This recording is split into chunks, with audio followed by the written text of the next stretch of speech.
Pendant longtemps, j'ai cru qu'il fallait être courageuse d'un seul coup, qu'il fallait trouver en moi une grande force pour changer de vie. Et rien que d'y penser, ça me paralysait. J'avais ces stéréotypes en tête. Grimper le mont Everest. Courage, ambulancier. Courage, les femmes qui élèvent seules leurs enfants. Courage, ces gens qui bravent la mer, le désert pour une vie meilleure. Courage, pompiers de Paris. Courage, non mais... Vous avez déjà été au bal des pompiers de Paris? Bon, alors je ne sais pas si ça existe encore, hein, parce que j'étais jeune comme je le faisais. Reprends-toi, Lilou. Donc je disais...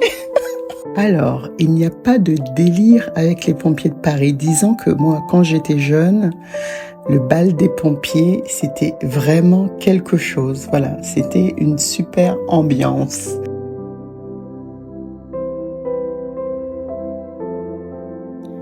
Alors, j'ai toute une liste comme ça de métiers, de courage. Je ne vais pas tous les énumérer.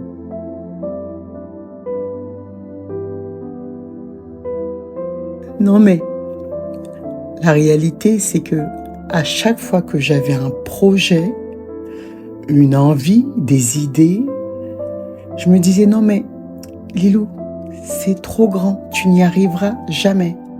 En plus, on ne peut pas dire que tu es très courageuse. Je me disais vraiment ça. Et peu importe le projet, ça pouvait être organiser un petit voyage pour l'Espagne, tout de suite, j'étais ensevelie de pensées négatives. Le vrai problème, c'est qu'on confond courage et absence de peur. Et cette idée nous bloque. Elle nous fait rester dans le connu, le confortable, alors qu'on rêve d'avancer. On rêve de créer. On rêve de changer. Mais à force de regarder ce que font les autres, surtout maintenant avec les réseaux sociaux, et de se comparer, on oublie que la seule personne qu'on doit dépasser, c'est soi-même. Et puis j'ai découvert un truc simple mais puissant. Voir grand, ça inspire, c'est un peu la colonne vertébrale, c'est important, mais agir petit, c'est vital. Petit pas par petit pas. Le courage n'est pas un grand bond, c'est une série de petits pas. Je suppose que la personne qui veut grimper le mont Everest doit d'abord grimper quelque chose de beaucoup plus petit et s'entraîner quotidiennement. Un sportif s'entraîne plus qu'il ne concourt. Donc, écrire une idée sur un carnet, c'est un petit pas. Chercher des infos, regarder des lieux, visiter des lieux, poser la première action, même minuscule. C'est comme ça qu'on arrive à atteindre ses objectifs. C'est pas d'un coup, mais à force de micro-gestes. La peur recule un peu à chaque fois. Finalement, le courage, c'est apprendre à avancer malgré la peur. C'est honorer sa vie, c'est accepter que chaque petit geste compte.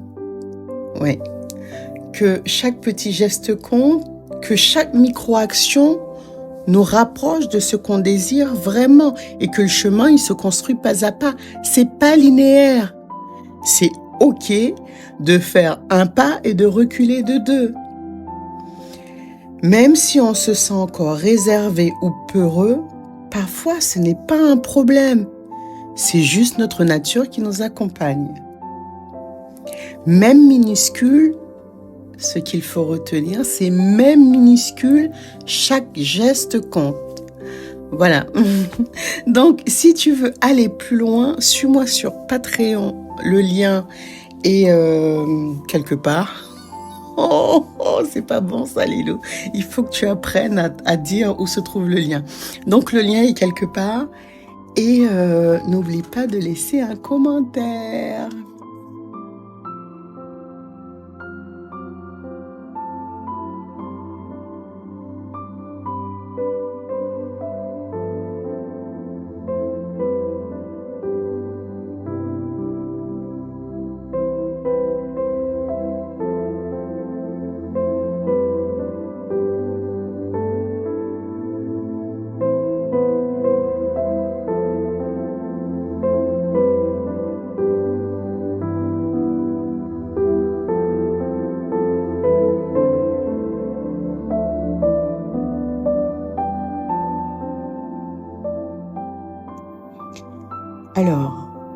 chaque matin, je suis la première à me lever pour méditer.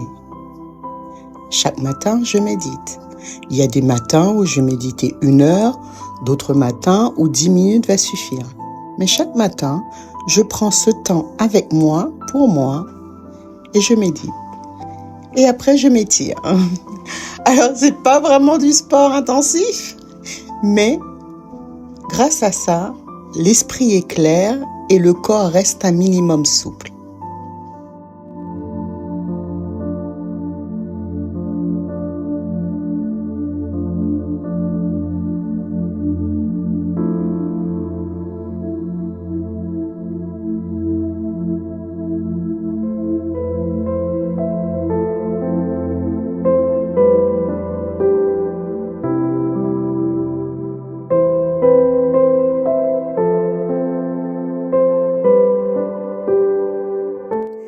Et je dois dire aussi, au-delà du bien-être mental, je transpire. Ça ne se voit pas, mais je transpire. Je pense qu'à partir d'un certain poids, parce que là, clairement, je suis en obésité, le mot qui peut... moi, ça ne me dérange pas. J'aime assez...